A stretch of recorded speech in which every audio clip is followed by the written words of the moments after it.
Bueno, buenas tardes a todos. Muchísimas gracias por vuestra presencia en esta tercera sesión del ciclo que sobre temas de población hemos organizado aquí en la Geográfica.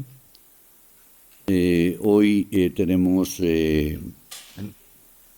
todo el placer, pero también el honor, por supuesto, de tener con nosotros a Diego Ramiro, que tiene un currículum realmente extenso y muy singular. Y quizás yo en la presentación que voy a hacer de él no le voy a hacer justicia contando todas las cosas que él ha sido y que él ha hecho.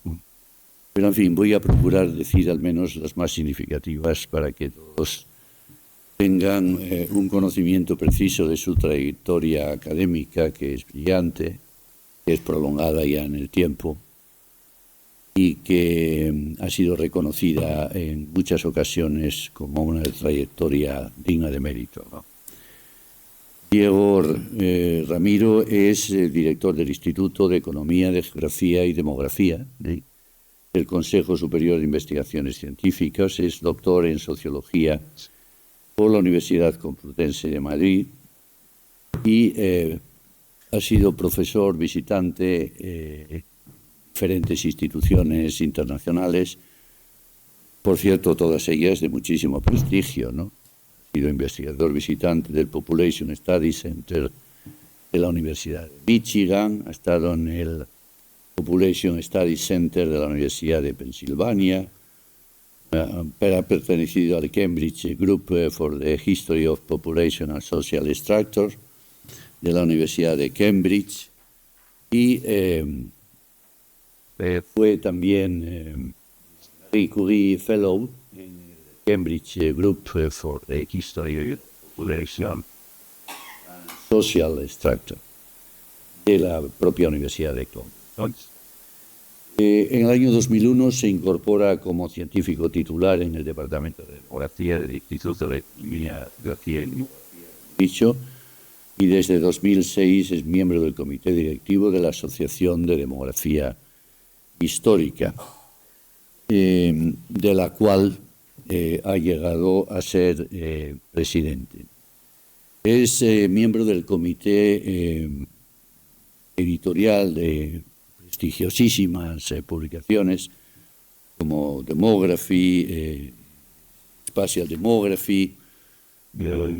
Ha dirigido, y esto siempre es un elemento que yo destaco porque me parece especialmente relevante, ha sido director de un montón de tesis doctorales, ¿no? Quiero recordar que 8 o 9 por lo menos, y en estos momentos tiene 4 más. Corrígeme si mis datos no son exactos, que está dirigiendo, ¿no?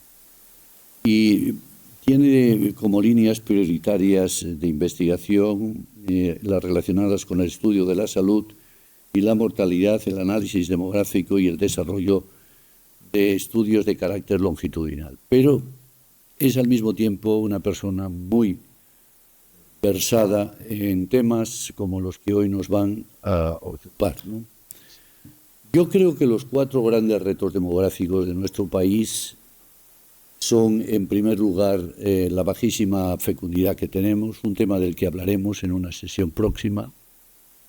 En segundo lugar, el tema de la inmigración. Somos un país de inmigración y gracias a esa inmigración crecemos y no decrecemos.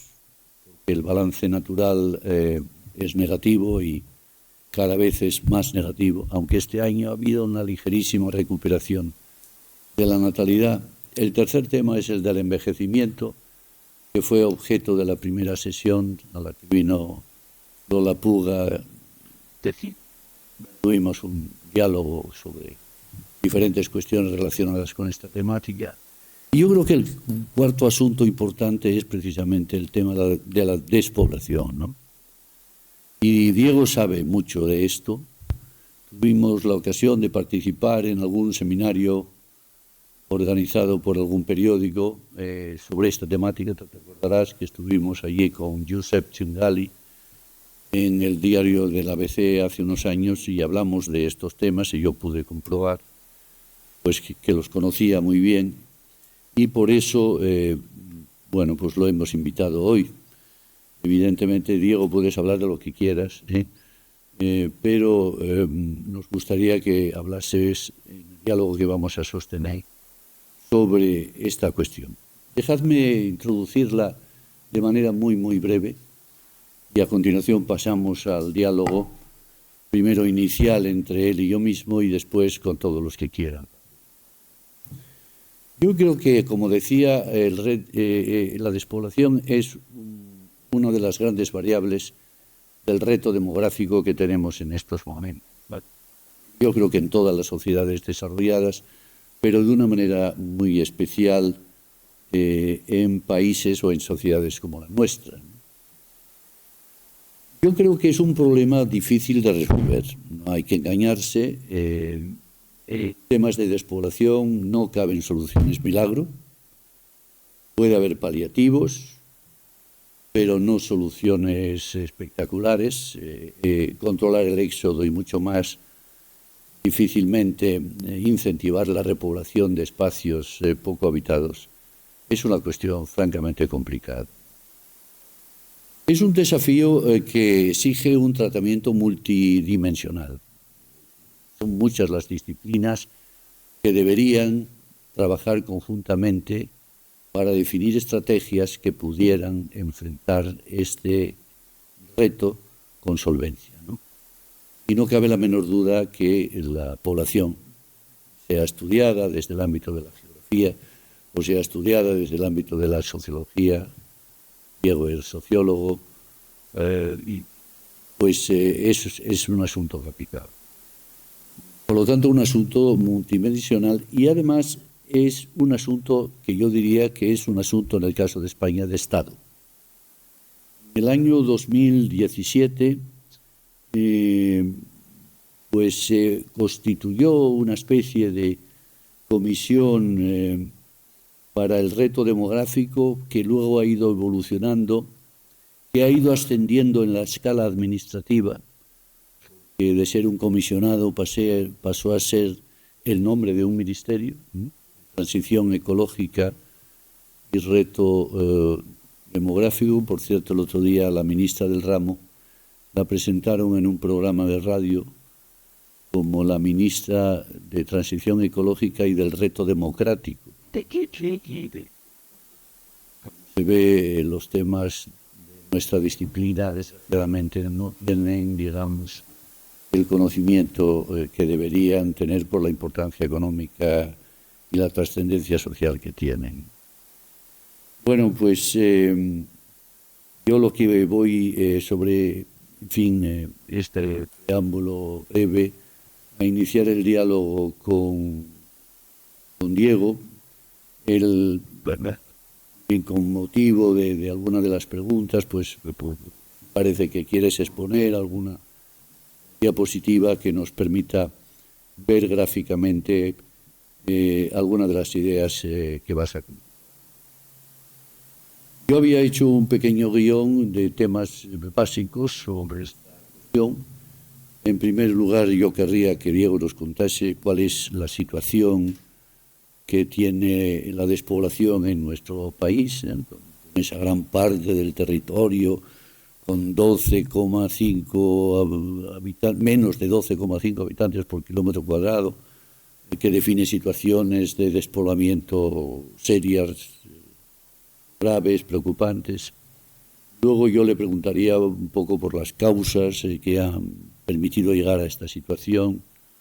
Después, por las consecuencias, por supuesto las consecuencias demográficas, pero también las consecuencias medioambientales, las consecuencias sociales, económicas, culturales.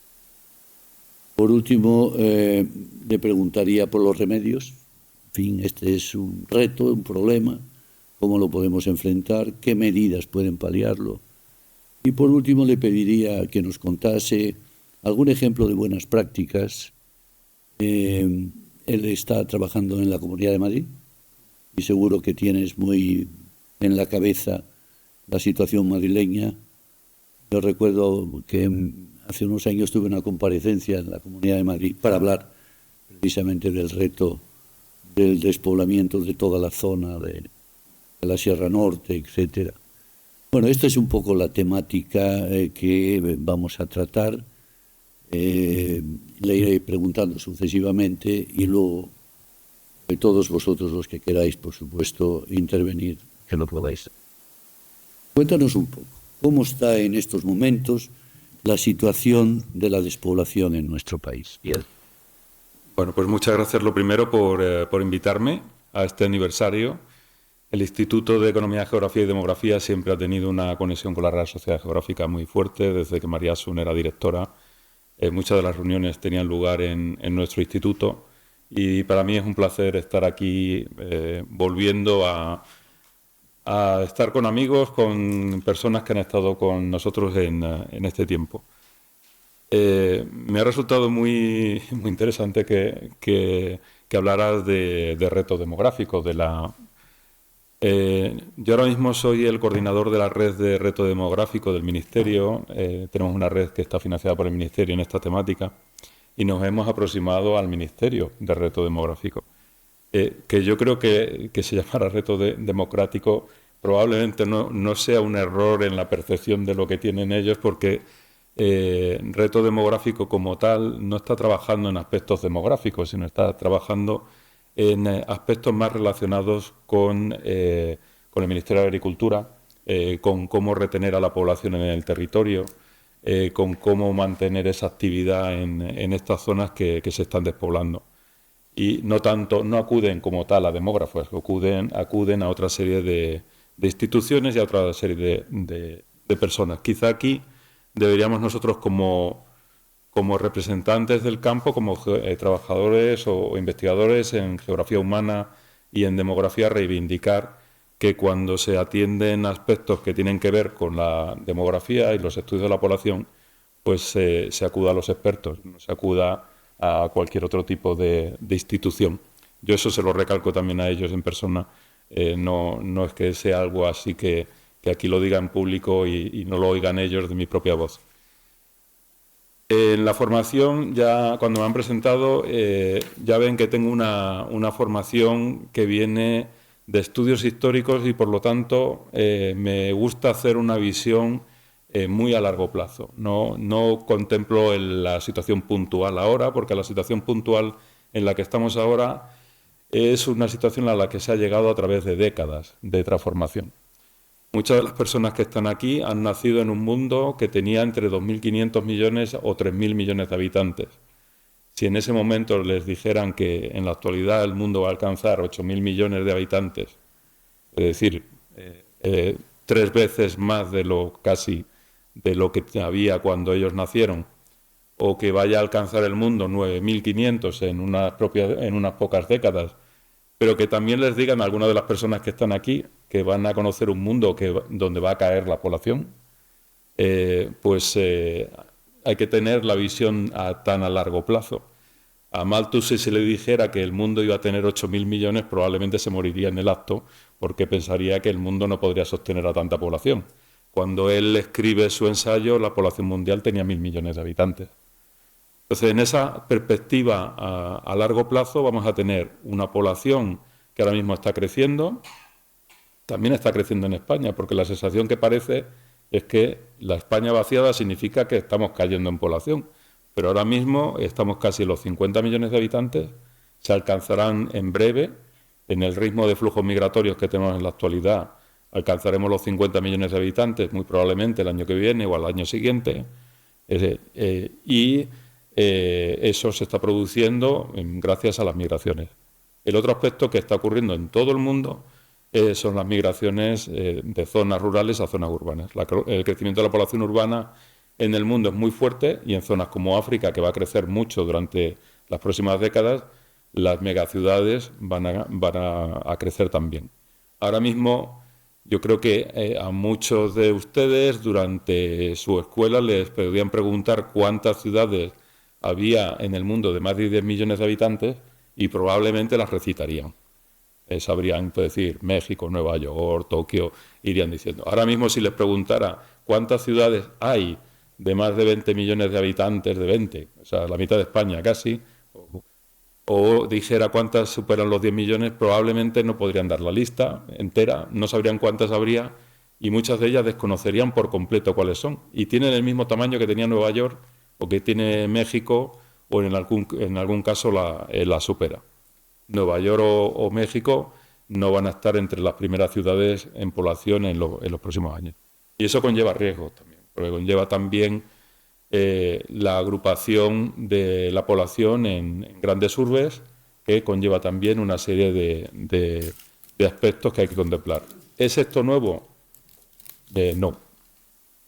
La migración de zonas rurales a zonas urbanas es un proceso que siempre se ha producido, que se acelera en el siglo XIX, en el caso de España y de muchas partes de Europa, que se incrementa en los años 50 y 60, y lo que ocurre es que tenemos unos flujos migratorios hacia zonas urbanas donde las personas encuentran mejores condiciones de vida, mejores salarios y otra serie de aspectos que no encuentran en sus zonas rurales.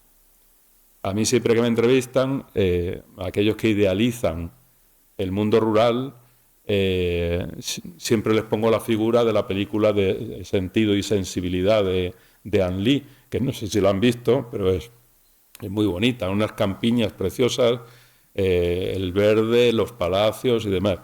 Pues lamento decir que la Mancha española no eran campiñas. Para los que vivían allí no eran unos sitios tan agradables para estar.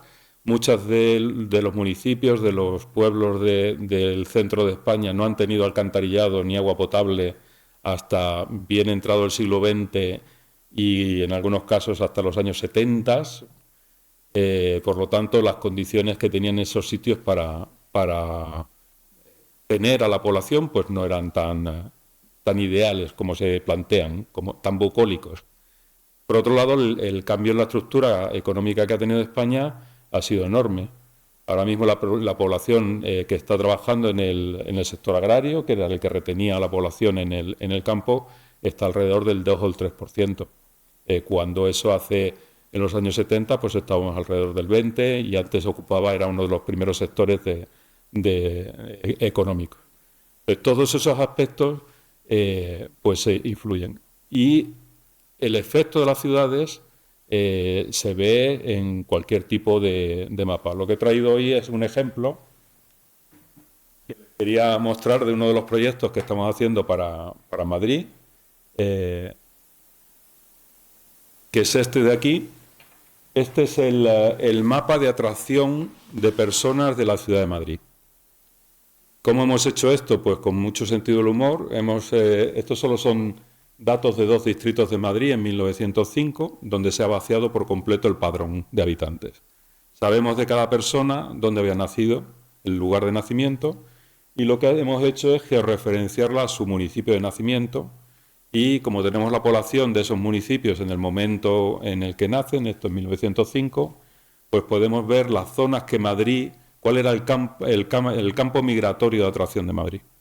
Pues todas las zonas que son rojas son las zonas que atraía Madrid, a personas que venían a Madrid en gran medida. Las zonas verdes son zonas de atracción, pero no tan fuertes, y otras zonas, como son las azules, son las que no venía tanta gente. Ahí se ve claro que este es el de Madrid, pero se ve una zona blanca alrededor de Barcelona, que probablemente si tuviéramos los datos de Barcelona se vería el campo de atracción de Barcelona, muy claramente. Como se ve aquí, es un campo muy grande y algunos de ustedes que vienen de alguna de estas zonas o sus familias vienen de alguna de estas zonas, estaba hace poco dando una conferencia en Luarca y estaban mirando, ellos que tienen una preocupación ahora por la fecundidad muy grande, estaban mirando este mapa y decían, ay, mi familia migró a Madrid desde aquí. Este es el mapa para ir a Madrid. Aquí no estamos incluyendo todo lo que es la migración al exterior. La migración al exterior en el periodo de 1870 hasta 1900 estaba saliendo de España alrededor de 40.000 personas año hacia América. Y en ese periodo, y si ampliáramos un poco más el periodo, desde mitad del siglo XIX hasta los años 30, salieron de España entre 3 y 4 millones de personas. En una población a principios del siglo XX de España de poco más de 18 millones de habitantes. O sea que España ha sido un país migratorio muy fuerte, sobre todo esas mismas zonas que están viniendo a Madrid, son también zonas que han emigrado hacia afuera. Y eso explica en gran medida también ese vaciado o esa despoblación de zonas que han sido emigratorias hacia afuera y emigratorias hacia zonas urbanas, como es el caso de Madrid. Y eso explica también toda la zona de alrededor de Madrid, cómo se ha comportado. Este tipo de migración es muy diferente de acuerdo si se tiene en cuenta el estatus socioeconómico, si se tiene en cuenta otra serie de factores o incluso el barrio al que se va en Madrid. Por ejemplo, estos serían estatus socioeconómicos bajos, más bajos, la proporción de migrantes que hay en Madrid y esto sería, por ejemplo, las zonas de donde vendrían. Estoy del libro que ha hecho Collantes, que es un libro de referencia para estudiar los temas de despoblación, y se ve allí de las comarcas migratorias que hay en España, del interior y del norte, que coinciden bastante bien con las zonas que están migrando a Madrid. Pero si vamos, por ejemplo, a las clases medias, el mapa es algo diferente al de las clases más populares, o si miramos, por ejemplo, las élites o las clases muy altas, el mapa es diferente. Y sería diferente dependiendo del distrito al que vinieran. O sea, ya complicaríamos incluso más, diríamos si fuéramos poniendo el microscopio, el distrito de Congreso tendría este mapa de atracción y el distrito de Hospital, por ejemplo, tendría este otro mapa.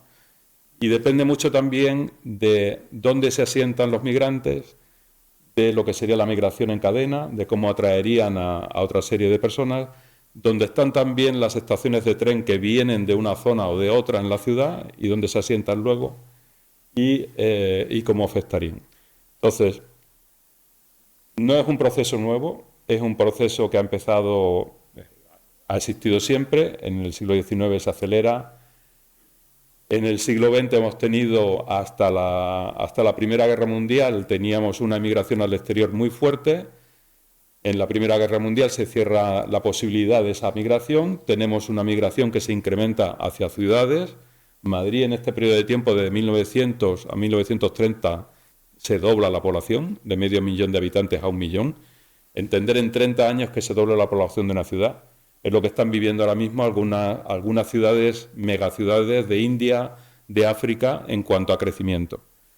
Y la ciudad tiene que responder en cuanto a infraestructuras para poder dar de sí a toda esa población que llega. Y eso pues no es un proceso fácil, eso crea también situaciones. Y luego, después de la Segunda Guerra Mundial, pues tenemos toda la migración al exterior, que también ha afectado, y el retorno posterior, y luego que la población que queda ahora, las posibilidades de empleo, las posibilidades de mercado matrimonial que hay ahora mismo en zonas rurales son muy escasas. Por lo tanto, las personas prefieren irse a estas otras zonas. Sí. Yo tengo aquí algunos datos que un poco son el resultado del proceso que nos has descrito, ¿no? Y quería preguntarte tu opinión sobre ellos, ¿no? Casi la mitad del país, se dice, está en riesgo demográfico. ¿Qué es estar en riesgo demográfico? Pues tener menos de 12,5 habitantes por kilómetro cuadrado. Pues casi la mitad de España está en esta situación. En los municipios de menos de 1.000 habitantes han perdido población 9 de cada 10. Es decir, que la inmigración se ha cebado especialmente en los municipios de menor tamaño. 8 de cada 10 municipios tienen un crecimiento natural negativo. Es decir, en ellos los fallecimientos son superiores a los nacimientos que se producen. En los municipios de menos de 1.000 habitantes, estoy yendo a los más pequeñitos, 3 de cada 10 habitantes tienen más de 65 años. En un 85% de los municipios de menos de 1.000 habitantes hay más hombres que mujeres. Es decir, que el proceso de inmigración ha tenido un sesgo feminista, por así decirlo, muy acentuada, ¿no? Bueno, pues estos datos a mí me parecen como muy demoledores para que, habiendo llegado a esta situación, podamos revertirla, ¿no? ¿Qué te parece? Bueno, mucho de esto, de lo que está ocurriendo, tiene que ver también en gran medida con los niveles de fecundidad que hemos tenido. Los niveles de fecundidad que tenemos ahora en España, estamos en 1,13 hijos por mujer. Algunos dirían, bueno, pero no estamos en niveles de Corea del Sur. Corea del Sur ha estado en niveles de 0,72 hijos por mujer hasta hace poco, que acaba de salir en algún periódico europeo diciendo el milagro coreano empieza a funcionar, ya se revierte la baja fecundidad. ¿Y por qué ha cambiado la fecundidad coreana de 0,72 a 0,74? Eso no cambia nada, básicamente sigue en una situación de muy baja fecundidad. ¿Eso no ocurre en España? Bueno, pues yo diría que sí que ocurre en España. Las Canarias, por ejemplo, o Asturias, tenemos niveles de fecundidad de 0,8. El nivel surcoreano. ¿Y en Asturias? En Asturias no llega a la unidad tampoco. Tampoco llega a la unidad. Entonces estamos hablando de un fenómeno del que, bueno, el INE va a hacer ahora la encuesta de fecundidad, que la va a poner en campo ahora, pero no se están haciendo estudios como tal, como se están haciendo en Europa, encuestas, como por ejemplo puede ser la encuesta de generación y género, la Gender and Generation Survey, que lo que pregunta son por qué ocurre por qué hay tan baja fecundidad. Eso es lo primero. Luego, cuando se trata de atajar la fecundidad, pues se trata de intentar elevar la fecundidad en esas zonas donde hay baja fecundidad. Yo les voy a poner aquí unas pirámides de población. Estas serían las zonas de las que hablaba el profesor Pujol, de los espacios rurales en riesgo de despoblación irreversible. Eso quiere decir que por mucho que se intente hacer algo, no se va a conseguir que se recupere la población en esa zona. Si se tiene un municipio de 20 habitantes con todo hombres, probablemente la fecundidad ahí no se va a incrementar. No se va a incrementar, y es que esos municipios tienen esta pirámide de edades. Entonces, aquí con esta pirámide de edades, con la mayor parte de la población fuera de la edad reproductiva, es muy complicado que nadie vaya a tener aquí hijos, a no ser que se traiga población inmigrante y los tengan ahí. En otras zonas son zonas que son zonas rurales de migración, como es aquella, como es la zona de la derecha, la pirámide de población de la derecha arriba, que muestra lo que estaba diciendo el profesor Pujol, que fundamentalmente los hombres que se quedan al cargo de las explotaciones o los negocios familiares en el campo, los que se quedan allí, mientras que las mujeres emigran. Entonces, en esa situación de baja fecundidad, eso no es reversible, por lo menos en este caso.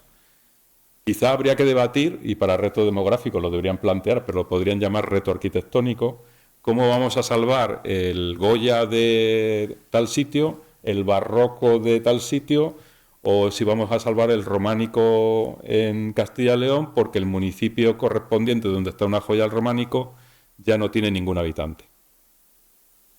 ¿Cómo se va a mantener ese patrimonio en general?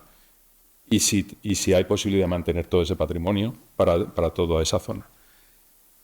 Y esto está ocurriendo por lo que decía desde un principio. La gente se va a las zonas urbanas porque tiene las posibilidades y los recursos para hacerlo. Yo ahora mismo, si me planteara irme a jubilarme, que todavía me queda un tiempo para hacerlo, y quisiera irme a una zona rural, me lo pensaría varias veces, porque primero no sé si voy a tener médico todos los días. No sé si voy a tener los recursos que tengo en las ciudades para comprar o para demás. Y si tengo médico o si tengo atención sanitaria, no sé si podrá responder el servicio sanitario si a mí me da un infarto o si me da una embolia o si me da cualquier tipo de cosa. Entonces, eso las personas se lo plantean también Igual que se lo plantean los jóvenes. Yo no tengo escuela en el colegio, yo no tengo cine, yo no tengo ningún sitio donde ir. Para ir al colegio yo tengo que ir con el coche, desplazarme a una cabeza de comarca. Es cierto que están cayendo la población de los municipios más pequeños, pero los que van detrás son las cabezas comarcales. Un ejemplo, Talavera de la Reina, que ha estado cayendo su población. Si las zonas de alrededor dejan de tener población, la cabeza comarcal deja también de tener importancia. Y eso ocurre porque funcionan como las raíces de un árbol. Cuando las raíces del final del árbol se van secando, lo que son los nodos intermedios van perdiendo peso. Y eso también hay que tenerlo en cuenta. ¿Remedios de eso? Pues en el caso de los Estados Unidos hay... No los remedios todavía. Sí. Vamos con el análisis de la situación. Te doy un dato reciente. En el 30% de los municipios de España no nace ningún niño. No. En 6.320 municipios, ¿cuántos tenemos? 8.000, ¿no? 8.400. Sí. Tienen más fallecimientos que nacimientos. Sí. Y 8 de cada 10 municipios tienen un crecimiento natural negativo. Tremendo, ¿no?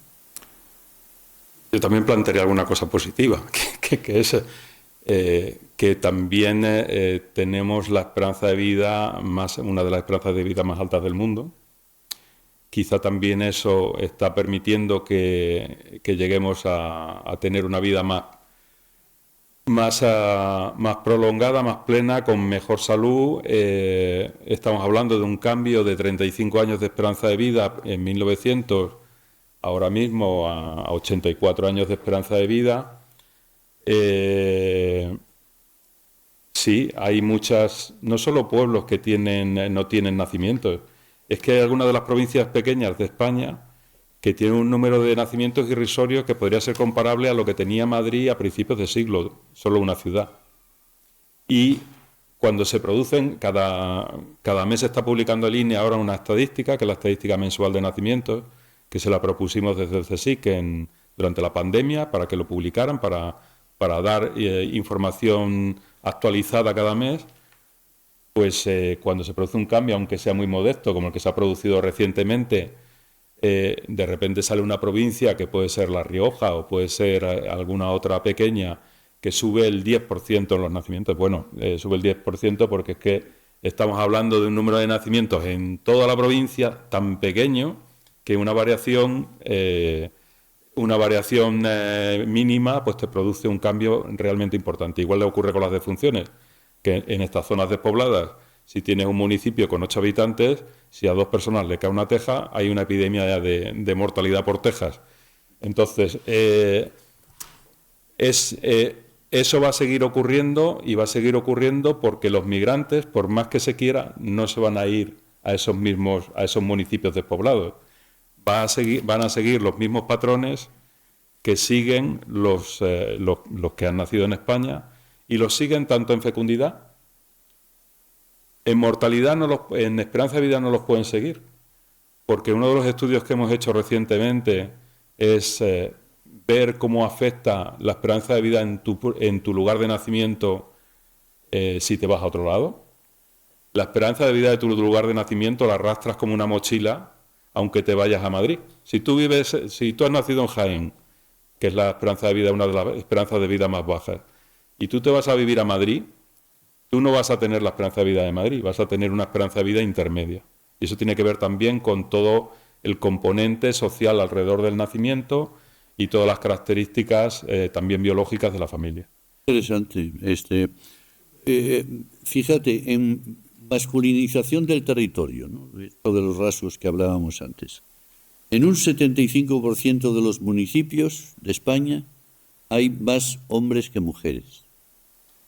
Y en los más pequeños, de menos de 1.000 habitantes, el 85% de los habitantes son hombres y solo el 15% mujeres. Claro, y ahí lo que tenemos es que el mercado matrimonial no favorece que puedan emparejarse y que puedan tener hijos. Una de las circunstancias que hay ahora muy relevantes y que tendrá un impacto a largo plazo, bueno, lo primero que está ocurriendo es que la gente no se empareja. En el caso coreano, por ejemplo, es que la gente no se empareja, ni siquiera cohabitando. O sea, no forman parejas ya, ni siquiera el matrimonio ni la cohabitación. Eso, en el caso este, es que no hay posibilidad de emparejarse, porque no hay las posibilidades de tener un mercado matrimonial igualitario. Y esto está afectando claramente a la fecundidad, al resultado posterior de esa fecundidad. ¿Qué va a ocurrir? Ahora mismo con la fecundidad que nosotros tenemos, alrededor del 25% de las parejas acaban sin descendencia cuando han terminado su periodo reproductivo. Eso lo que significa que un 25% no va a tener una red familiar de hijos y de familiares que vayan a atenderles cuando lleguen a mayores. Y como las mujeres viven 5 años más que los hombres, últimamente esa diferencia pues va cambiando, porque las mujeres están adaptando patrones perniciosos que tenían antes los hombres, como por ejemplo el tabaquismo. Como viven 5 años más que los hombres, pues lo que va a ocurrir es que vamos a tener un incremento de hogares unipersonales formados por mujeres que no tienen familia, que no tienen una red de protección, y que eso el Estado lo tendrá que dimensionar, porque tendrá que implantarse o tendrá que dimensionarse el sistema de atención de servicios sociales para atender a esa nueva necesidad. Bueno, antes de dar la palabra a una última cuestión que me gustaría que planteásemos, ¿no? En los municipios más pequeños no hay solución. Hay que ser muy, muy realista en este tipo de cuestiones, pero quizás en los municipios de un tamaño medio, hay paliativos al menos para enfrentar la situación de despoblamiento tan grande, ¿no? Hablemos de eso, hablemos de los remedios. Es decir, ¿qué se puede hacer para retener la población en los municipios, digamos, de tamaño intermedio, ya que los pequeños, como he dicho? ¿Qué remedios crees tú que las administraciones podrían aplicar? La respuesta es muy fácil conseguirlo. Yo creo que no es muy poco probable que se pueda hacer. En términos demográficos, de incrementar la fecundidad, por ejemplo, todas las medidas que ha habido hasta ahora, cheque bebé, ayudas en general a la familia.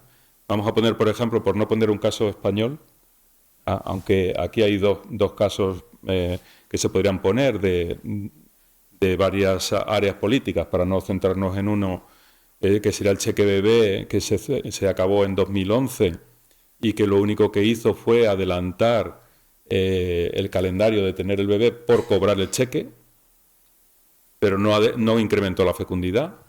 Y en otros sitios que se han hecho unas políticas muy agresivas de incremento de la fecundidad, no han funcionado. En el caso paradigmático, que es el caso de Hungría, que siempre se pone, el caso de Hungría incrementó ligeramente la fecundidad hasta 1,6, pero en la actualidad está en 1,3, otra vez, la fecundidad. Y en los países nórdicos, que siempre que dicen, bueno, hay que seguir el modelo nórdico, Finlandia, Suecia, pues tengo que decirles que Finlandia, Suecia, Noruega, a pesar de todas las políticas que hay, están en 1,3 hijos y están también muy preocupados porque su fecundidad ha caído. ¿Qué soluciones? ¿Y Francia? Sí. Francia está también por debajo de 2,1. No me acuerdo ahora el dato exacto, pero está en 1,8. 1,8. Ahí sí que parece que funcionaron las políticas. Sigue por debajo. Francia siempre ha tenido una política pronatalista, sobre todo después de la Segunda Guerra Mundial, muy fuerte, además con intervención de demógrafos en el debate sobre el pronatalismo, pero está también por debajo del nivel ideal de reemplazo que se pone siempre como ejemplo. Soluciones. Muchos de los municipios lo que han intentado es ver cómo atraen población. Y lo plantean en términos, pues yo qué sé, el caso más paradigmático probablemente sean las fiestas medievales. Yo ahora mismo no sé cuántas fiestas medievales hay en España, pero una fiesta medieval está compitiendo en nivel de turismo interior con ir a Córdoba, con ir a Sevilla, con ir a Barcelona o con ir a París en un viaje de fin de semana. Entonces, tratar de competir en eso, y las ciudades mismas están compitiendo para atraer turismo. ¿Quién viene a Madrid o quién va a Valencia o quién va a Barcelona o quién va a París? Ese mercado de atracción de turismo, que es básicamente ingresos y para mantener todo lo que es el sector terciario, eso se está haciendo. ¿Es una política que pueda retener a la población? Te va a atraer mucha población en un momento concreto, pero no te va a mantener la población a lo largo del tiempo. En el caso americano de los Estados Unidos, lo que está ocurriendo son políticas de impuestos que favorecen la implantación de empresas, como por ejemplo ha sido el caso de Austin en los últimos años, que ha traído empresas que estaban antes en Silicon Valley y que las llevan a Austin por esa rebaja de impuestos. Y Austin pues crece en población de forma importante, pero ese incentivo desaparece en el momento en el que el atractivo económico ya deja de estar presente. El caso de Chicago, de Detroit, es paradigmático. Una ciudad que era boyante, creciendo en población y económicamente muy activa durante todo el periodo de la automoción, y que de repente, pues, yo no sé si alguien ha tenido la oportunidad de conducir por Detroit en la actualidad, y es una ciudad totalmente en decadencia. Es más, el edificio que implantan en Detroit, en el rascacielos que quieren poner como símbolo, que se llama el The Renaissance Center, el centro del Renacimiento, pues no sé si ha hecho que Detroit renazca como tal. Entonces, las situaciones,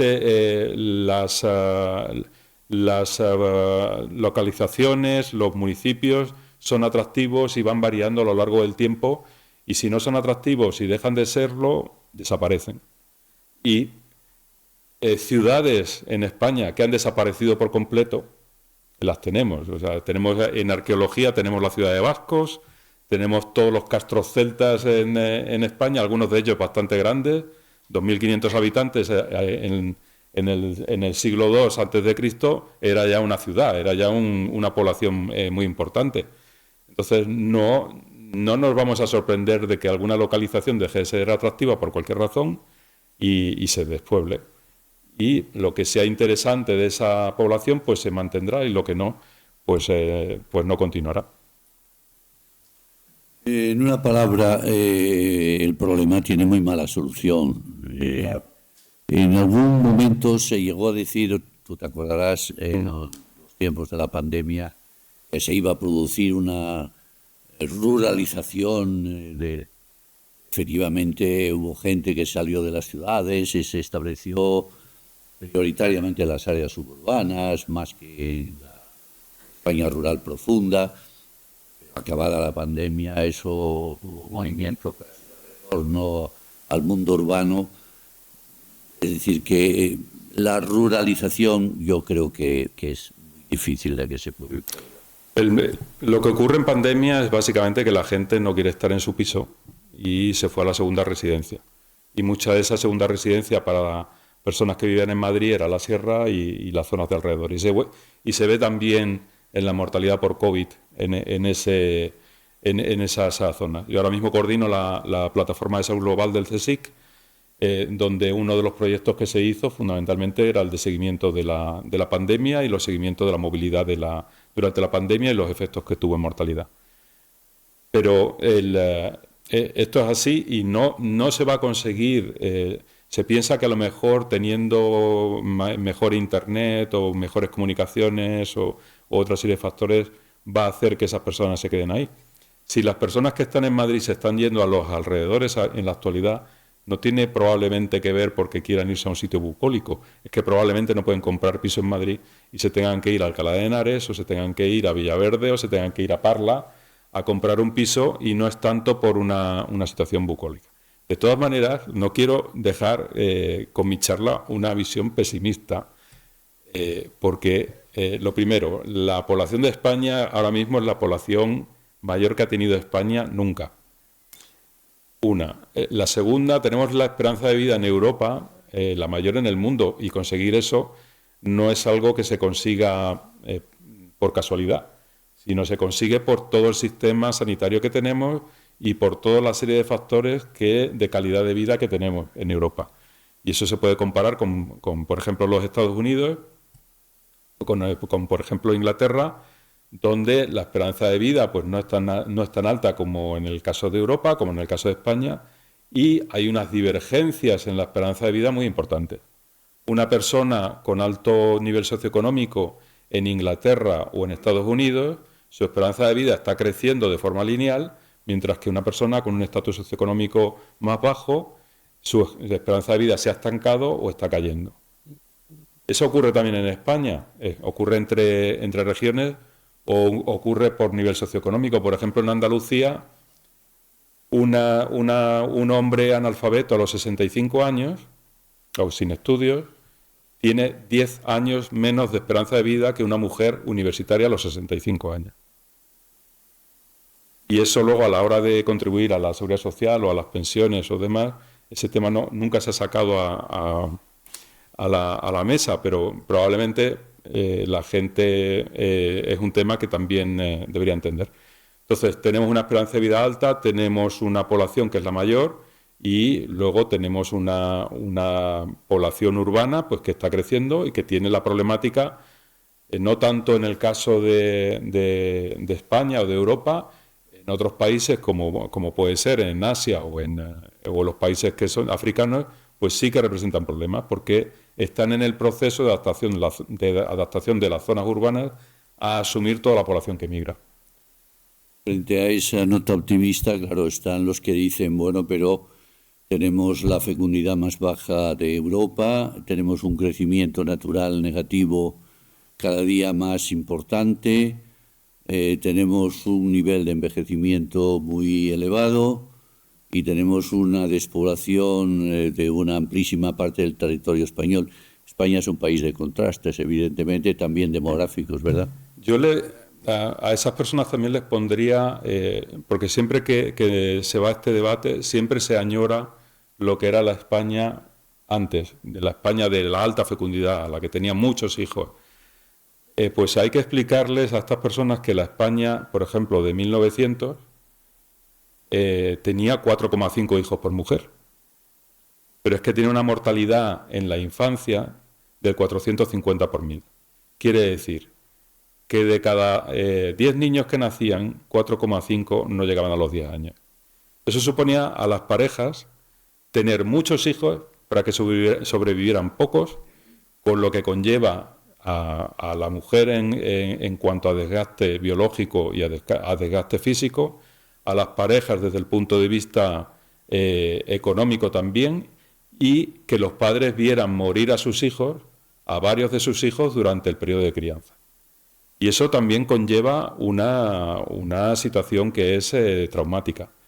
Eso, con la caída de la mortalidad primero, luego de la fecundidad, lo que crea es un crecimiento de la población española muy fuerte, que es lo que provoca también las migraciones hacia el exterior y hacia zonas urbanas, porque las zonas rurales no podían sostener a tanta población en ese crecimiento poblacional de la transición demográfica. Y luego ahora mismo pues no se necesitan tener tantos hijos para que te sobrevivan, porque ahora mismo que mueran en la infancia, la probabilidad de que muera un niño en la infancia es muy baja. Estamos alrededor del 3 por 1000 de mortalidad infantil, entonces es casi, todavía desgraciadamente ocurre, pero son casos infinitamente menores que en el pasado. Entonces, volver a la España de 4 o 5 hijos, o a esa añoranza de la población rural y de la población con tantos hijos, pues probablemente no se les dice que tenían esa mortalidad, que tenían unas condiciones económicas mucho peores, que tenían un nivel educativo en general de la población mucho peor del que tenemos ahora, afortunadamente, y que en general pues no es tan idílico. Cualquier tiempo pasado no siempre fue mejor, ¿verdad? Pues abrimos el diálogo con los que quieran intervenir para que puedan plantear a Diego lo que deseen. ¿Quién quiere tomar la palabra? Yo por aquí. Espere. Muchas gracias. Muchas gracias por su intervención. Me ha gustado la referencia que ha hecho al principio a las medidas de reto demográfico, porque yo en mi asignatura de geografía les hablo a los alumnos de las 130 medidas. Y en esas 130 medidas, una de las cosas que me llama la atención es que ni fecundidad ni natalidad aparecen por ningún sitio. Entonces, claro, choca. En esa línea mi pregunta iría por qué se podría hacer, porque más allá de lo económico está claro que hay una serie de condicionantes de tipo sociológico o ideológico, como lo queramos llamar, sobre las que no se hace nada, ni se da visibilidad al problema. Es decir, tenemos campañas de publicidad contra el tabaco, contra el maltrato de la mujer, contra las drogas, que está muy bien, pero tenemos un problema del que no se habla y que no se ataja o no se aborda en su totalidad. Sí. Entonces, bueno, ¿qué se podría hacer en esa línea? Si es que sería realista hacer algo. Bueno, desde el punto de vista del investigador, lo primero, tener las herramientas que nos permitan medirlo correctamente.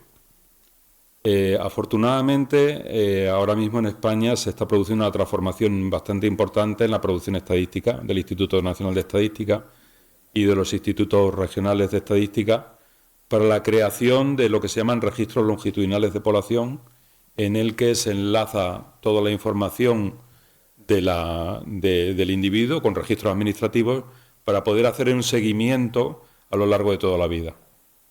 Eso nos permite hacer análisis más finos, más detallados, nos permite ver algunos aspectos. Uno de los aspectos que hemos podido estudiar con el registro longitudinal de población de Andalucía, que sigue al conjunto de la población de Andalucía y que hemos ayudado a crear desde el Instituto de Estadística de Economía, Geografía y Demografía del CSIC, sigue al conjunto de la población de Andalucía desde el año 1998 hasta la actualidad. Son 10 millones de personas a las que se crea su biografía reproductiva, su biografía de salud, su biografía de residencia en el terreno. Eso te permite crear infinidad de productos estadísticos. Uno de ellos es el análisis longitudinal de la fecundidad. Hicimos un estudio para ver el impacto que había tenido la crisis económica de 2008 en la fecundidad. Un hecho paradigmático y lo que hicimos es, bueno, ya saben que la fecundidad tiene un gradiente por nivel de estudios. Las universitarias tienen menos fecundidad que las menos educadas. Ese gradiente ahora mismo en algunos países nórdicos se está transformando. Son las universitarias las que están teniendo más hijos. No es el caso de España. Y lo que hicimos fue, vamos a analizar el comportamiento de la fecundidad, la transición a tener un hijo o tener más de un hijo, utilizando el nivel educativo y la relación con el empleo. Es decir, aquellos que estaban en paro, aquellos que tenían un trabajo temporal, aquellos que tenían un trabajo permanente. Este registro longitudinal nos permite hacer eso. ¿Qué ocurría?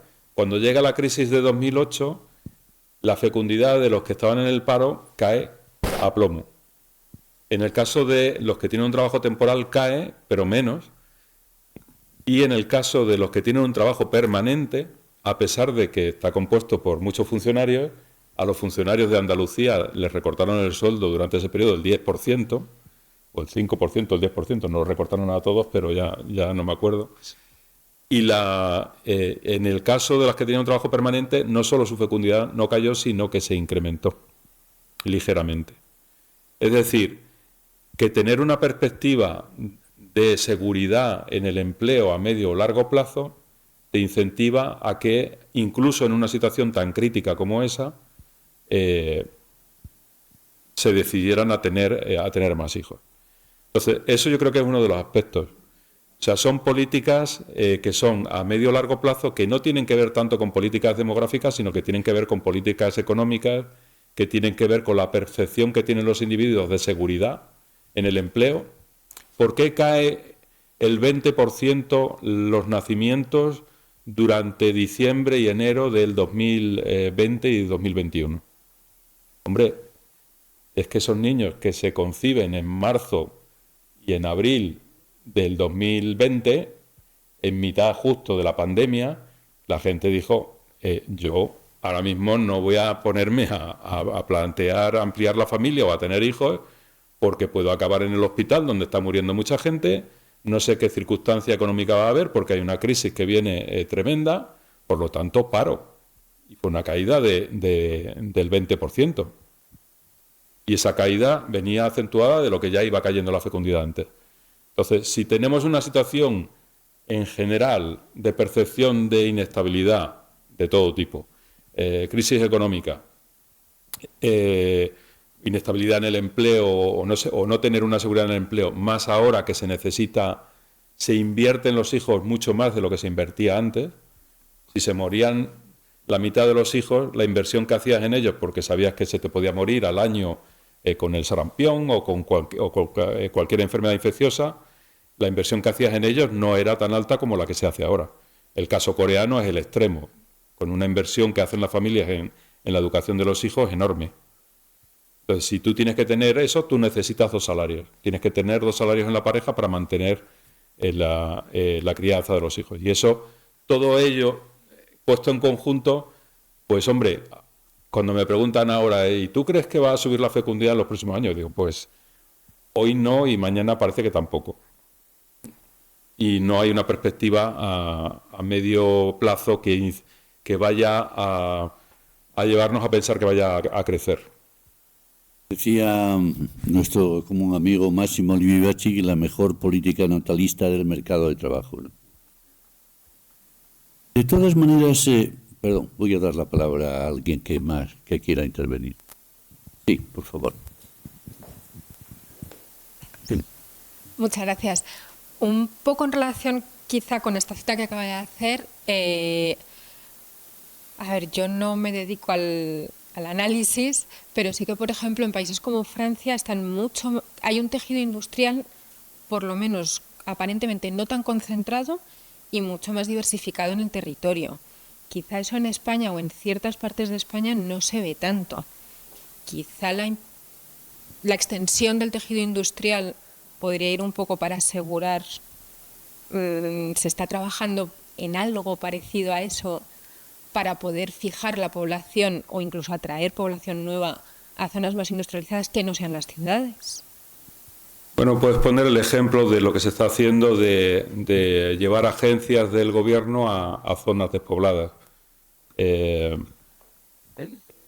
que tener en cuenta lo que es la escala de lo que se está moviendo. Si estamos moviendo, yo qué sé, el observatorio, no voy a poner ningún nombre demográfico el observatorio climático o cualquier cosa, pues habría que ver cuánta gente se está desplazando. Si estás desplazando a 10 personas, puedes haber trasladado esa oficina allí, pero yo no sé el impacto que puede tener eso. Son 10 personas. Probablemente, si son funcionarios, probablemente ya están fuera de la edad reproductiva también, por la edad media que tenemos los funcionarios, pero yo planteo más en el sentido de los ejemplos que he puesto de Estados Unidos, que tú puedas implantar negocios o industria con permanencia. Y con industria con permanencia se requiere una inversión bastante importante para hacerlo. Por ejemplo, el caso de Talavera de la Reina, el que vaya allí un centro de datos importante, que vaya a Gaia X, a Talavera, pues probablemente va a atraer población, sí. ¿Cuánta? No se sabe exactamente cuál es el impacto que puede tener en la ciudad. En una ciudad pues que está, no me acuerdo ahora cuánta población tiene, pero está por encima de los 70.000, 80.000 habitantes. ¿Alguna? Sí, Julio. Muchas gracias. Muchas gracias, Ramiro. Yo empezaría por decir que recordar que efectivamente no se ha tenido en cuenta la demografía, a pesar de que somos un país con fenómenos demográficos especialmente llamativos, ¿no? Y ahora que se le tiene, diríamos, un poco más en consideración los medios y la política, me da mucho más miedo. O sea, prefería la situación anterior, ¿no? Porque obviamente, bueno, y lo tenemos ahora muy claramente vivo con el tema de la inmigración, ¿no? Y esto del reto demográfico, que mejor sería que fuese democrático, efectivamente, Esto del reto demográfico y sobre todo cuando se refiere a la mal llamada España vacía, no digamos ya vaciada, que es todavía mucho peor, pues es algo que tiene un carácter político, de intereses extraños, porque yo lo primero que me pregunto es, hay una tendencia a hablar siempre, cuando se habla de demografía, de problemas. Y yo suelo preguntar, ¿dónde está el problema?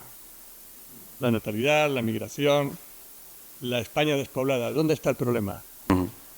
Hombre, el problema de hoy actual, del día a día, es la dificultad para dar los equipamientos necesarios con esos bajísimos umbrales de población. Pero la despoblación, lo habéis dicho y se sabe muy bien. El otro día leía que en el censo de 1887, en el preámbulo del censo, se dice que desde el censo anterior, 1877, nos situamos en los 150 años que tiene esta Real Sociedad, había un traslado progresivo de habitantes de las zonas rurales a las zonas urbanas. Ya lo mencionabas tú antes. La Ley del Suelo del año 56, una de sus principales preocupaciones era el éxodo rural. Porque claro, el éxodo rural que vivimos en los 50 y en los 60, bueno, pues tiene una dimensión que lo que está ocurriendo hoy es insignificante, ¿no? Y sin embargo no se le prestó mayor atención. Desde luego nunca a la hora de actuar, porque son evidencias, son obviedades, pero claro, las obviedades normalmente no mueven a la acción. Dice, bueno, pues esto está claro, eso es así. Bueno, yo efectivamente creo que no tiene solución, no tiene solución. No hay que intentar darle solución a algo que es la consecuencia de la libertad de elegir la residencia, de que la gente se sitúe, como ha ocurrido a lo largo de la historia, allí donde creen que van a vivir mejor. Y voy a terminar, para no extenderme demasiado, con dos anécdotas. Una es de o tres. Una es de un agricultor de un pueblo a 20 kilómetros de Zamora. Un agricultor con tractor, con aire acondicionado, quiero decir, y con una casa magnífica en el pueblo, en un pueblo de 2.000 y pico habitantes. Una casa magnífica, y resulta que pasa a hacer una autopista, esto ha sido hace 20 años, una cosa así, ¿no? La autopista que le une con Santander, y entonces me comenta que se va a ir a vivir, que ahora que han hecho la autopista se va a ir a vivir a Palencia. Y claro, le digo, ¿por qué? Si tienes aquí tu casa, tienes tierras, que las cultiva, que las trabaja. ¿Es por tus hijos que vayan a un colegio? Sí, mis hijos van a ir al colegio. Dice, no, pero es que mi mujer quiere ver escaparates cuando salga a la calle. Definitivo. Cuando en el segundo plan de desarrollo, los más jóvenes no saben de lo que hablo, pero vamos, los años 60 y tantos, se hace una encuesta a los hipotéticos usuarios de los polos de desarrollo. Se creaba primero suelo industrial para que se localizaran empresas. Se les preguntaba por preferencias de unas ciudades u otras. El resultado era que querían que tuviese Corte Inglés. Claro, era influencia de sus mujeres y de lo que eso representaba en cuanto a animación urbana. Y la última anécdota, me explicaba un universitario que estaba acabando la carrera, era de Jaén, que cuando vino a Jaén, el primer día que llegó a Madrid, se fue a la Gran Vía y que ese día decidió que no volvía a Jaén. No tiene nada que ver con esos intentos de políticas de llevar empleo, de llevar una agencia, de intentar que haya localización industrial, donde evidentemente lo mejor es el medio natural. Porque claro, a mí cuando se habla de la España vacía o vaciada o la despoblación, yo veo que generalmente se está ignorando el valor del territorio, que el territorio vale por sí mismo y que tenemos en España amplias regiones con un valor como espacios naturales inmenso, precisamente porque no ha habido población. Bueno. Sí, me acuerdo a mí en los aspectos de los que planteaba coincido. O sea, una de las situaciones que tenemos ahora, nosotros probablemente sí estamos de moda la demografía, pero realmente ahora mismo no sé cuántos programas de formación de demografía tenemos en España. No se está formando a nadie en demografía, en estudios de población. Estábamos hablando antes de este tema. Nosotros desde el CSIC queremos tratar de revivir la formación en demografía porque desgraciadamente a medios va a algunas personas que no son demógrafos a hablar. Y afortunadamente, como van aprendiendo a lo largo del tiempo, pues ya van diciendo cosas más parecidas a lo que... Pero otras personas, cuando van a hablar y vienen de otras carreras, pues es como si vas al médico a que te operen y te está operando un albañil. Yo prefiero que me opere un médico y que tenga conocimientos de lo que se está haciendo. Sobre la politización, sí. Desgraciadamente es un tema, tanto el tema de las migraciones como el tema de la España vaciada, es un tema muy politizado que afecta a cualquier cosa que se pueda decir sobre el tema. Y esto debería ser una política de Estado que no tuviera nada que ver con políticas partidistas o políticas de la legislatura correspondiente. Esto no es algo que cambie en una legislatura, es algo que necesita un tiempo. En demografía se mueve en generaciones, se mueve en un tiempo que es rápido. En algunos aspectos se mueven bastante rápidos en demografía, como pueden ser los flujos migratorios, que tenemos ahora, hemos vuelto a recuperar. Para dar una idea, desde el año 2000 hasta el año 2009 en España entraron 5 millones de personas. Y ahora mismo, en el último año, estaban entrando alrededor de 700 a 900.000 personas, flujos migratorios.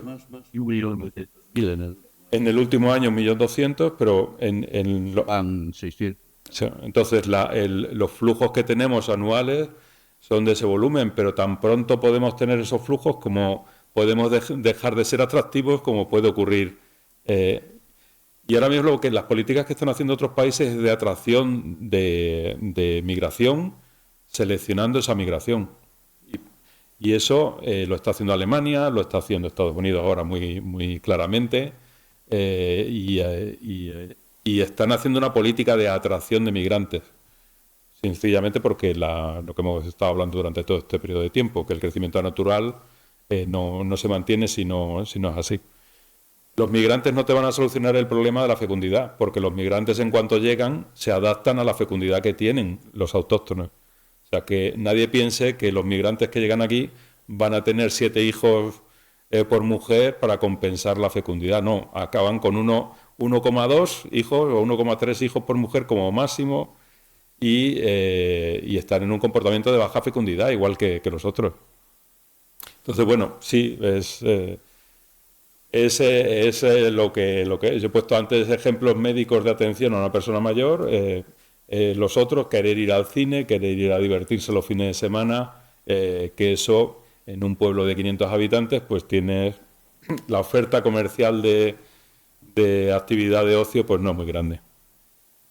De todas maneras hay excepciones, ¿no? Yo recuerdo algún municipio, por ejemplo, es famoso el municipio de Pescueza, en Cáceres, ¿no?, que han definido una política de retención de la población que ha tenido mucho éxito y que está en buena parte orientada a la población mayor, porque lógicamente es la que vive allí prioritariamente, ¿no? El caso de Pescueza, es decir, a los mayores les ponen un cochecito, si necesitan ir al médico, allí no lo deben de tener, al pueblo vecino. En todas las calles de Pescueza hay como una especie de barandillas para que la gente mayor no se caiga. El pueblo tiene contratados a 10 asistentes sociales para que atienda a las personas mayores que lo necesiten. Tiene un coche también muy pequeñito para que los mayores puedan ir al bar o puedan ir al centro de mayores del pueblo. Es decir, es un caso muy curioso, ¿no? El de este municipio, que parece que en algún otro se está replicando, ¿no?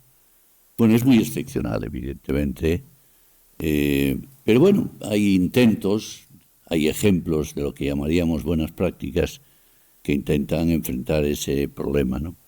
Pero bueno, son gotas en el océano y evidentemente tratar de buscar una solución de este tipo para todos aquellos pequeños municipios, como bien dices, es francamente difícil, ¿no?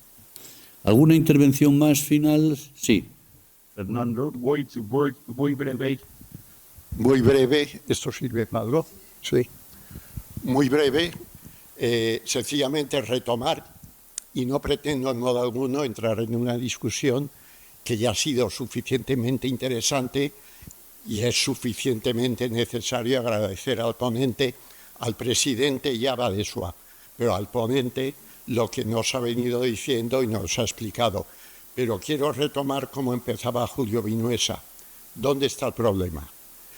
Yo, claro, y es difícil que unos veis problemas donde otros vemos la evolución normal. Cuando me enseñaron esto, yo no he sido demógrafo en la vida, algo parecido. Cuando me enseñaron y me tocó por necesidades de ordenación académica explicar geografía de la población, el problema era la sobrepoblación.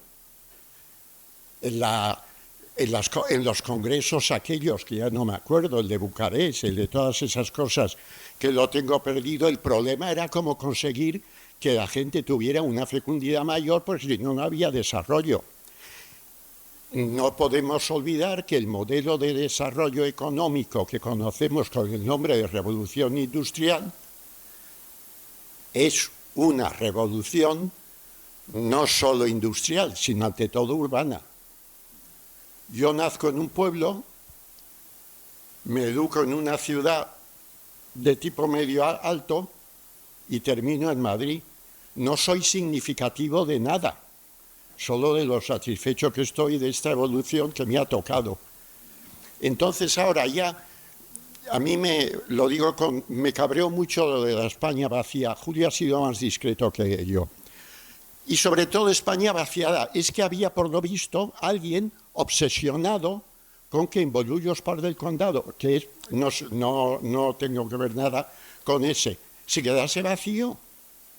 Luego hay otra gran cantidad de cosas que voy recordando sobre todas aquellas programas de la Unión Europea, LEADER, PRODER, etcétera, el postproductivismo. Y ahora resulta que tenemos un problema con eso. Bueno, perfecto. Enhorabuena. La conferencia ha sido excelente, por supuesto, para poner de manifiesto el problema. Y sobre todo la elección del tema, si provoca estas discusiones, es que está indudablemente mucho mejor elegida que lo que yo sería capaz de hacer. Muchas gracias. Yo, como vicepresidente noveno o décimo, porque en esta sociedad hay un solo presidente que lo dirige muy bien y una inmensa cantidad de vicepresidentes, pues que desearía volverte a ver por aquí y sin ningún género de dudas. Muchas gracias. Gracias, Fernando. Había otra palabra, por favor. Sí, si me permite. Sí, claro. Lo que no quiero que quede de la conferencia es que yo tengo una visión pesimista, al revés. O sea, la idea que he querido transmitir es que tenemos una población que siempre se ha pensado que la población española va a caer, que somos una población envejecida, que bueno, tenemos la esperanza de vida más alta, ya quisieran muchos tener la esperanza de vida y la salud que tenemos nosotros. Una población que crece, unas ciudades dinámicas, áreas dinámicas en España, hombre, evidente, si hay inmigración, pues hay otras zonas que se van a vaciar. El ejemplo que estaba poniendo de los años de las conferencias de Bucarest y demás, me recordaba mucho los trabajos de Eldridge, de la bomba demográfica, el crecimiento de la población mundial. Hablábamos antes de que pasábamos de 3.000 millones o 2.500 millones de habitantes, aquellos que hayan nacido en los 50, 60, por ahí, a la actualidad 8.000 millones de habitantes. Eso para Eldridge era un problema y había que frenar la fecundidad. ¿Y dónde había que frenar la fecundidad? Donde crecía, aquí no, allí. Para los que piensan ahora mismo en el tema del medio ambiente y del clima, hay que bajar la población del mundo. Pero no se plantean bajar la población del mundo de ellos, sino que se plantean que se baje la población de otros. Y eso también hay que tenerlo en la cabeza. O sea, ese tipo de discurso es también peculiar, diría yo. Y existe también en España sobre la reducción del crecimiento de la población. La población va a caer.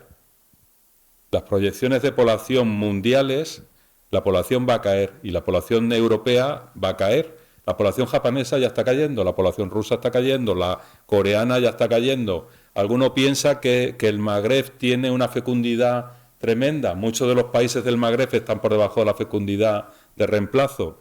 La India, hay regiones de la India que están en 1,3, 1,4 hijos por mujer. Entonces, la visión súper optimista en mi caso, no tengo ninguna pega en admitirlo. Hola, buenas tardes. En primer lugar, pedir disculpas que hemos llegado ya al final de la conferencia, entonces nos hemos perdido gran parte de ella. Y bueno, atendiéndome a la pregunta, con respecto al último que ha mencionado, en el año 2020, en la pandemia, parece que se vio o se pudo concebir que la gran parte de la población, o al menos una parte considerable, volvía al mundo rural, a la zona pues que se consideraba como despoblada. Sí. Pero al fin y al cabo después se vio que no era así, porque pues no tenían las infraestructuras necesarias para seguir viviendo allí con el teletrabajo. Entonces, hace unas 3 semanas salió en la Comunidad de Madrid unos datos que decían que la población en la Comunidad de Madrid había superado la barrera de los 7 millones de habitantes y que el aumento más notable de esa población, en torno a un 13%, se había concentrado en las zonas rurales, como por ejemplo la Sierra Oeste de la Comunidad de Madrid o la Sierra Norte. Entonces me gustaría preguntarle a qué cree usted que se puede ver este aumento en las zonas rurales, si está ligado a lo que se vio en el año 2020, que no llegó a consolidarse. Y bueno, después una segunda pregunta me gustaría hacerle, y es que ¿qué infraestructuras cree usted que son relevantes para potenciar el crecimiento de población en lo que se denomina la España vaciada? Y bueno, me gustaría centrarme en si usted cree que el AVE o el tren de alta velocidad que une ciudades como por ejemplo Madrid o Barcelona, Madrid-Valencia, ciudades que están lejanas entre ellas, como que desprestigia las zonas interiores, porque al fin y al cabo no hace paradas en zonas con poca población y básicamente eso. Muchas gracias. Bueno, en el caso del crecimiento de la población de la Comunidad de Madrid tiene mucho que ver con los movimientos migratorios, con un flujo migratorio tan grande que tenemos en España, afortunadamente en los últimos años, para el mercado de la vivienda también supone tensiones, porque tú tienes que, primero, tener un mercado de la vivienda que pueda acoger a toda esta población que llega. La transformación de la sociedad con un crecimiento de la esperanza de vida y con una caída de la fecundidad, el número de hogares unipersonales va a ir creciendo, por lo tanto vas a necesitar también vivienda en esa línea, y el tensionamiento del precio de la vivienda en zonas urbanas y sobre todo en zonas como Madrid, pues hace que la gente no pueda alquilar vivienda dentro de la ciudad y tenga que desplazarse a zonas de extrarradio. Es una decisión de placer a irse a disfrutar del Alledo, de Montejo o de los alrededores. Pues probablemente no sé si será eso, pero más bien me parece que no han encontrado las posibilidades para poder encontrar algo más cerca para poder tener una vivienda. Sobre las infraestructuras, bueno, el sistema de red de alta velocidad de España sí que está influyendo en las ciudades donde se tiene parada. Lo tienen parada en Guadalajara, lo tienen parada en Segovia, lo tienen parada en Valladolid, en muchas zonas que son intermedias y que afecta en concreto a esas ciudades, o el caso de Toledo, por ejemplo, pero también lo hacen las infraestructuras de autovías. Lo que se plantea es que si tú colocas una infraestructura buena de autovías hacia lo que sería una zona despoblada, si eso va a incentivar que la gente vuelva allí, o básicamente que los que están, como ha ocurrido en el caso que se ponía antes de ejemplo, decidan que es mejor, tienen la posibilidad de irse a un sitio que tiene más dotaciones, que tiene más aspectos de entretenimiento, de recursos sanitarios, de recursos educativos, de todo tipo, y el ocio también, que es lo que también se sostiene ahora. Entonces son ese tipo de aspectos. Que si el AVE entre Barcelona y Madrid tiene un efecto en toda la zona del interior, pues no creo que sea algo. El caso de Zaragoza está en medio y es una ciudad pues que ahora está creciendo, y está creciendo siendo ahora mismo teniendo una población superior a Sevilla, yo creo, en la actualidad. Por lo tanto no afectaría. ¿Que se va a concentrar la población más en Zaragoza que en todos los municipios que lo rodean? Es que eso es lo que ha estado ocurriendo en décadas y en los últimos 150 años, por ponerlo en perspectiva. Muy bien. Bueno, pues yo creo que podemos dar por finalizada la sesión. Hemos estado casi hora y media y solo me resta realizar dos agradecimientos. El primero, lógicamente, a nuestro invitado por su magnífica intervención, y a todos los que habéis querido acompañarnos por vuestra presencia. Anunciamos la cuarta sesión de este ciclo, que moderará el profesor Vinuesa. Exactamente, Julio, es el 24 de abril a las 6 también, en esta misma sala. Están todos invitados. Muchas gracias.